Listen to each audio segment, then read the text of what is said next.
Hey, what up everybody? This is Stephen Breach coming to you October 19th, 2015. This is a day that honestly could go down in history for wrestling fans as one of the biggest things that happen in professional wrestling. Right now, there's no, lie about it. I mean, there's no good way to put it. Wrestling fans honestly need a good kick in the pants right now. We definitely need a reason to know why we come home every Monday and watch Monday Night Raw. Why we are, really sticking with what's going on. Honestly, Monday Night Raw has not really had anything really going on since SummerSlam. I mean, easy. I mean, Battleground with Brock Lesnar versus Seth Rollins. That was a good shock that they would put Brock Lesnar on that show. From there, that built to Undertaker versus Brock at SummerSlam.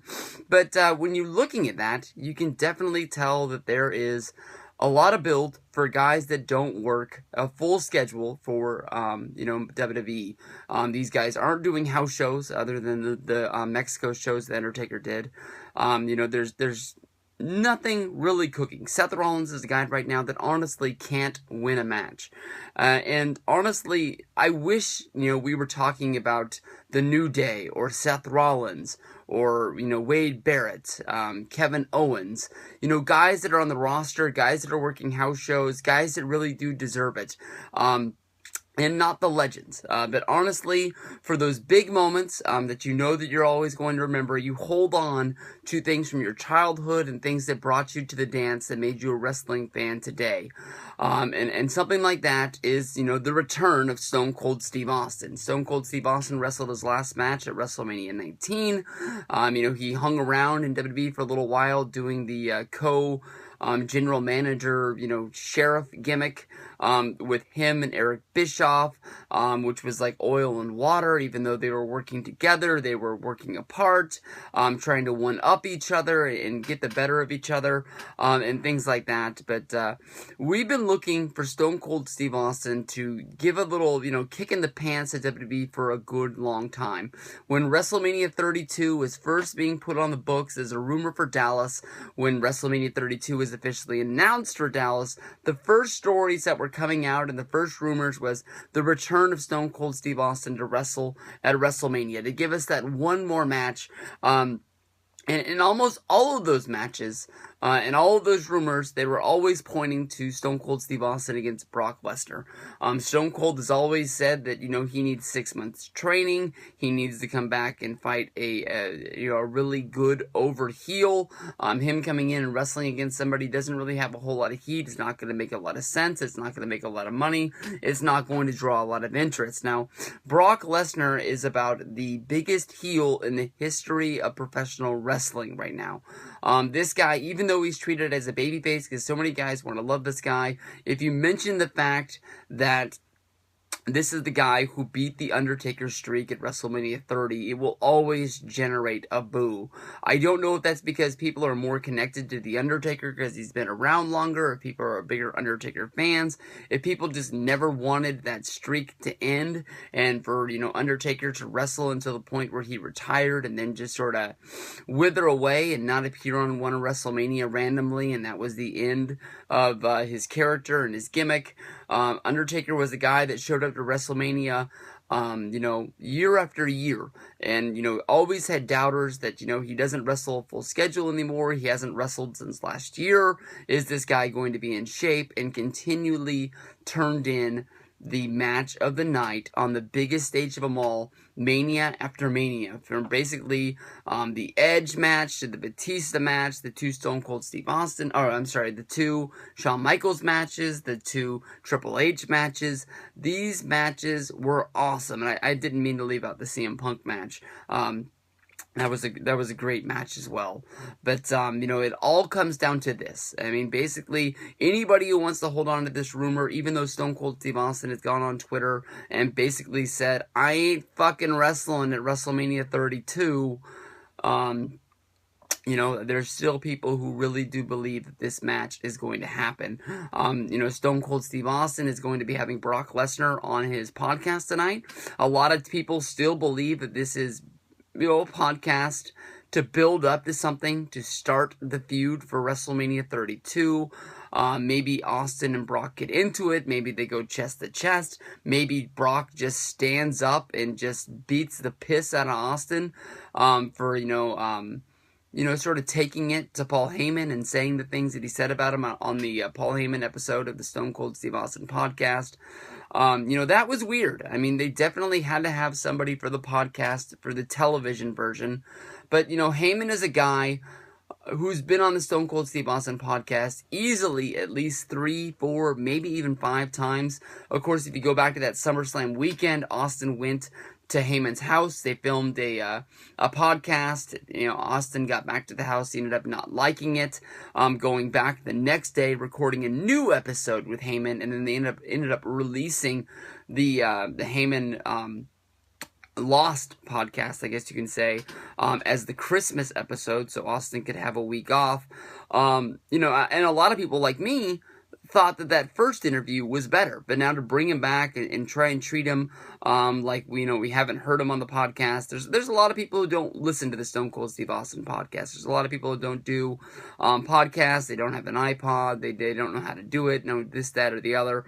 Easily, I believe Stone Cold Steve Austin has one of the best podcasts when it comes to past wrestling personalities. There's him. There's Jericho. There's Ric Flair. If you want to listen to wrestling talk, there's The Law. There's MLW. There's Wrestling Observer. There's lots of podcasts to fill up your day and your time and your free time, whether if you're in the car or you're on your lunch from work, you're at the gym. I need to get back into the gym. I can't even remember the last time I went as of right now. I'm in a little bit of a slump. But honestly, it all comes down to this. There's a lot of people thinking that this is going to be just a way to generate interest. WrestleMania tickets are going to be going on sale the first week of November. There's been years when the WrestleMania ticket sale goes on and nobody knows what's really going to be going on at WrestleMania. I mean, if you look at Hell in the Cell, they've told us that a few matches are going to take place, but Seth Rollins, your WWE champion as of right now, kayfabely in the storyline on television, isn't even booked for a match, and it's the Monday before the pay-per-view. It's sort of getting into TNA status, but I guess you can tell that Rollins is going to be facing Kane. Just the issue hasn't been there. Maybe Rollins is going to say that he is embarrassed that he lost the Demon Kane in the Lumberjack match last week, even though it was at one point like 13-on-1 before Kane made his comeback and was able to still beat Rollins. But there's been years when I've bought WrestleMania tickets and didn't know it was going to go down. There's been years like WrestleMania 28 when we knew a year ahead of time, before we even left the WrestleMania trip. We knew it was going to be Rock vs. Cena, and it was going to be one of the biggest WrestleManias of all time. WrestleMania 32, being in AT&T Stadium, being in the beast of the United States stadiums. If you think about the past big WrestleManias, WrestleMania 3 held in the Silver Dome in Detroit at that time was one of the biggest and largest, most looked at venues. I mean, the Pope was there, the Rolling Stones were there. That doesn't mean a lot because the Rolling Stones toured everywhere, but they had a historic crowd at WrestleMania 3 that beat the previous records held by the Pope and by the Rolling Stones. Before they closed the Astrodome in Houston, the Astrodome for years was looked at as one of the monumental places for anything to happen. If it was going to be the Super Bowl, if it was going to be a baseball event, I'm sure the Pope or somebody went there, and then they had historic George Strait concerts there and things like that. But they had WrestleMania there, and there was Rock versus Austin. You had the Hardys. You had Undertaker versus Triple H. That's looked at as one of the greatest WrestleManias of all time. And now here we are going to Dallas, Texas, the home of the Cowboys. Easily one of the newest, up-to-date, most looked at as, when you are looking to build a new football stadium for your city, this is what you copy. This is what you copy and paste, and this is what you want to be there. Whether if it's for the huge jumbotrons or the vision of Jerry Jones with I'm not 100% sure. Does AT&T have the hole in the roof like the old Cowboy Stadium where God can watch the Cowboys play? I'm not sure if it's fully domed or not. I know they have those awesome views where the sides of the stadium, from end zone to end zone, both of those are glass. So the light comes in on the field and it makes for really good pictures. And they can close that if they want to at times and things like that. But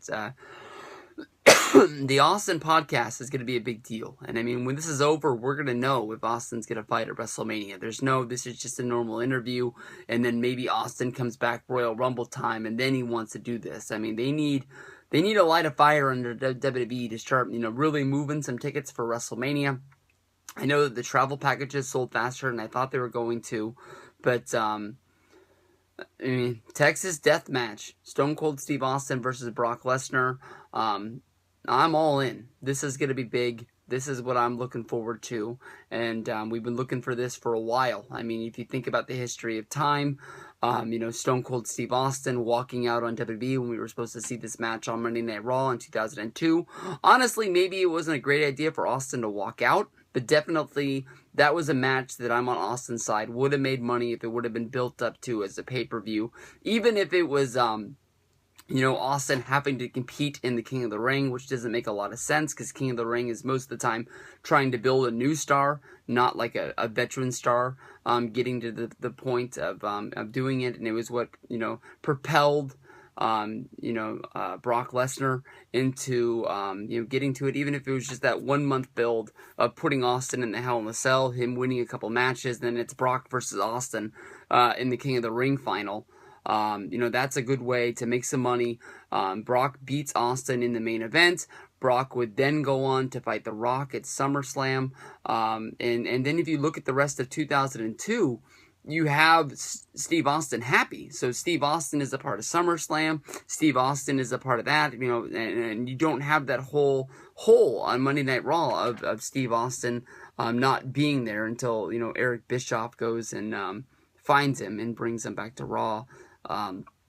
It would have made a lot of money for a lot of people. If you think about when Brock was going to be in the video game, when he was a part of UFC, that he was being signed and he was going to be a part of that.